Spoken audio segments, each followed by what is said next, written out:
Madame la Présidente, Madame, Messieurs, soyez miséricordieux comme votre Père est miséricordieux. Ne jugez pas et vous ne serez pas jugés. Ne condamnez pas et vous ne serez pas condamnés. Pardonnez et l'on vous pardonnera. Bien sûr, cette parole du Christ est une injonction à nos âmes, une invitation personnelle à l'humilité. Elle ne prône pas l'absence d'institutions judiciaires humaines et collectives. La justice, comment la définir ?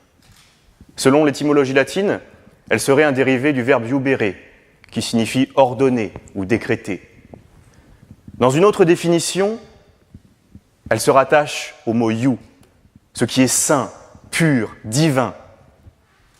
Cette opposition dans la racine étymologique révèle la différence de conception profonde que l'on a de cette notion. Il faut rendre à César ce qui est à César, mais la justice, elle, à qui faut-il la rendre ? Faut-il la rendre aux hommes, émotifs et égoïstes ? Faut-il la rendre aux politiques, éphémères et partiales ? Ou faut-il la rendre à l'histoire, qui s'en sert parfois comme le pire des instruments d'oppression et d'injustice ? Cela invite à se questionner sur la finalité et le sens que l'on lui donne. Certains la considèrent comme une institution froide et utilitariste, destinée à réparer les intérêts privés lésés. D'autres estiment qu'elle est une valeur transcendante, une supériorité morale, un but à atteindre. Ainsi, comment concilier notre incapacité morale à juger et pourtant la nécessité pratique évidente de le faire ? Tout d'abord, une incapacité morale à juger au nom de la pensée chrétienne. La véritable justice viendrait d'en haut, de l'Éternel, et non pas des hommes. Et puis d'abord, mais qui est-on pour juger ? On ne connaît pas le passé, les facteurs explicatifs d'un crime. Chacun est le fruit d'un cheminement bien personnel. On ne doit pas porter de condamnation arrogante sur autrui. Il faut condamner l'acte et non pas le commettant. Il faut haïr le crime avec autant d'ardeur que l'on doit aimer le criminel. Aussi, les gens veulent rendre justice contre les autres, parce qu'ils sont convaincus d'avoir raison et que seule leur vision des faits est la bonne. Mais notre perception peut s'avérer brouillée par l'opacité du cœur, par la jalousie, l'amertume ou la rébellion. Nous avons tendance aussi à condamner chez celui qui est en face nos propres mauvais penchants, comme si le fait de désigner chez les autres nos faiblesses atténuait notre responsabilité personnelle. Il y a un danger aussi, qui s'est prouvé moult fois à travers l'histoire. C'est celui d'appliquer des lois scélérates et iniques. Mais l'État doit bien rendre justice, car quelqu'un doit se charger de cette tâche indispensable. Mais attention, car une justice sans morale peut s'avérer dangereuse.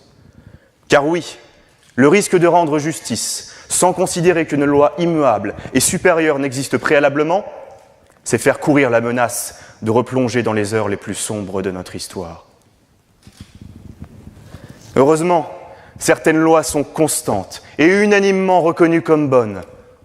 Le droit naturel, évoqué pour la première fois dans Antigone de Sophocle, est un droit d'avant le droit, appartenant au patrimoine de l'humanité, qui est universel et sert de fondement à tous les droits en vigueur. Parce que le problème du positivisme, c'est que, comme les sophistes le prônent dans la République de Platon, il ne serait pas le droit du plus juste, mais le droit du plus fort à un moment donné. Plus précisément, dans nos sociétés de démocratie libérale, le droit du plus nombreux. Leibniz, déjà au XVIe siècle, critiquait les modernes, comme Hobbes ou Spinoza, qui confondent la justice et le pouvoir. La loi et donc la justice ne seraient que l'émanation d'un contexte sociétal. Heureusement que ce ne fut pas toujours le cas. Sinon, comment la peine de mort, alors que plus de 60% des Français étaient en sa faveur à l'époque, aurait pu être abolie le 18 septembre 1981 ? Un autre exemple, mettre les Juifs dans les trains était tout à fait légal et valide au regard du droit positif. Mais était-ce bien pour autant ? Ainsi, si la justice ne se révèle être que le bras armé de la loi et qui se prétend en dehors de toute morale, eh bien elle peut finir par être appliquée par de bien injustes juges.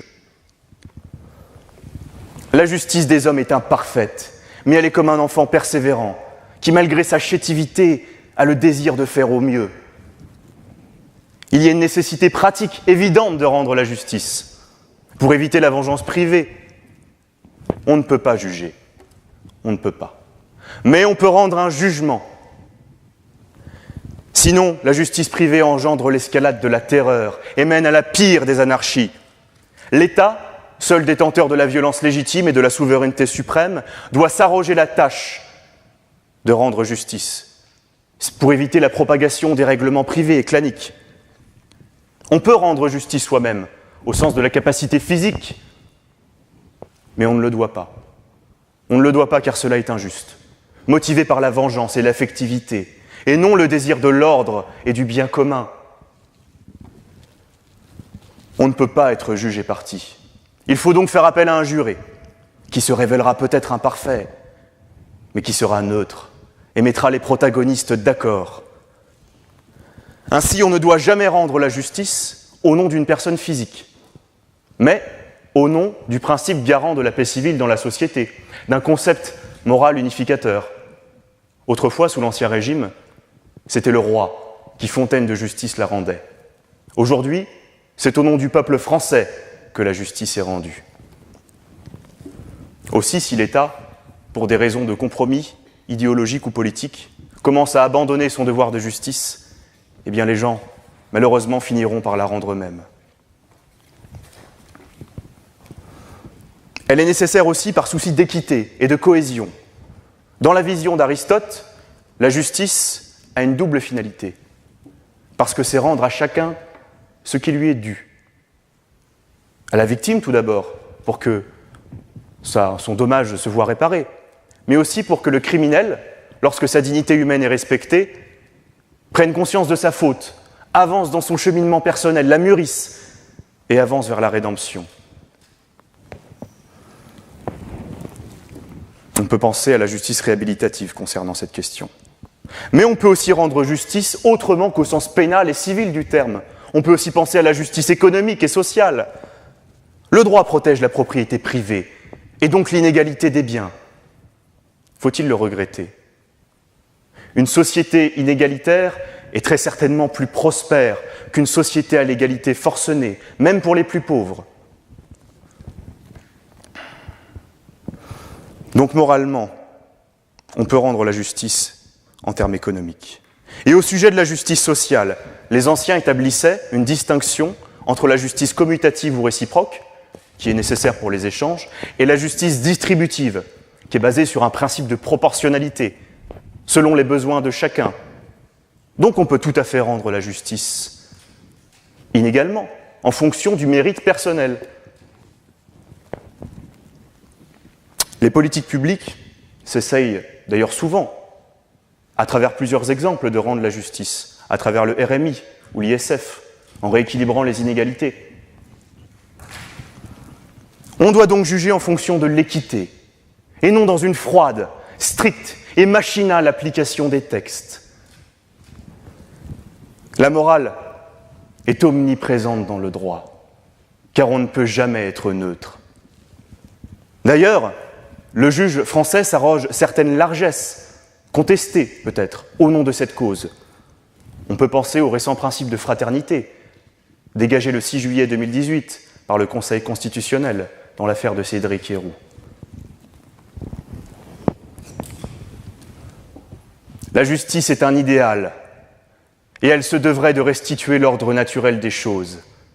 Le bien d'autrui doit être en même temps le nôtre. Alors oui, futurs juristes, et vous, mesdames et messieurs les jurés, qui avez déjà le pouvoir de le faire, rendons la justice malgré tout. Rendons-la au bien, rendons-la au nom du bien, rendons-la pour l'équité, rendons-la pour la probité, rendons-la pour la vérité. Et même si ça n'est pas possible, alors essayons quand même. Je vous remercie.